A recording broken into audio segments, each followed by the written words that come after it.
বাক্যকে একটি বর্ডারের মধ্যে নিয়ে আসতে বা আন্ডারলাইন, ডান সাইড, বাম সাইড এবং উপরে নিচে যেখানে আমরা লাইন দিতে চাই সেটা দেওয়ার জন্য আমাদের প্রথমে এরকম একটা টেক্সট আমরা টাইপ করলাম, তারপর এখানে সিলেক্ট করলাম। সিলেক্ট করার পর এখানে কতগুলো অপশন আছে, হোম, ইনসার্ট, পেজ লেআউট। তো এখানে আমরা হোম বাটনে ক্লিক করব। হোম বাটনে ক্লিক করলে এখানে আমরা একটি অপশন দেখি যে বটম বর্ডার। এই বটম বর্ডার এখানে আমরা ক্লিক করব সাইডে। তো আমরা দেখি এখানে অনেকগুলো অপশন রয়েছে। তো আমরা দেখি কোন অপশনে কি কাজ। আমরা যদি এখানে অল বর্ডার দিই তাহলে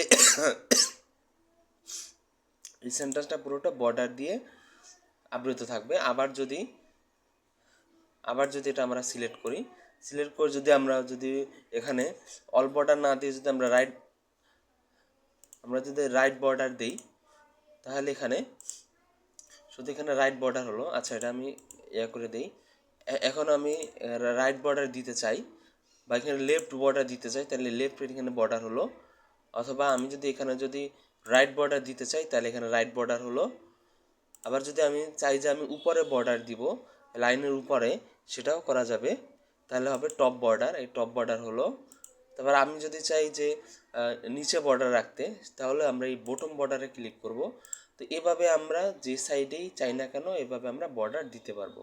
তো এইভাবে এমএস ওয়ার্ডে প্রতি লাইন বা প্রতি একটা প্যারাগ্রাফ বা কোনো একটা চিঠি বা লেখাকে এইভাবে বর্ডারের আয়তায় নিয়ে আসা সম্ভব।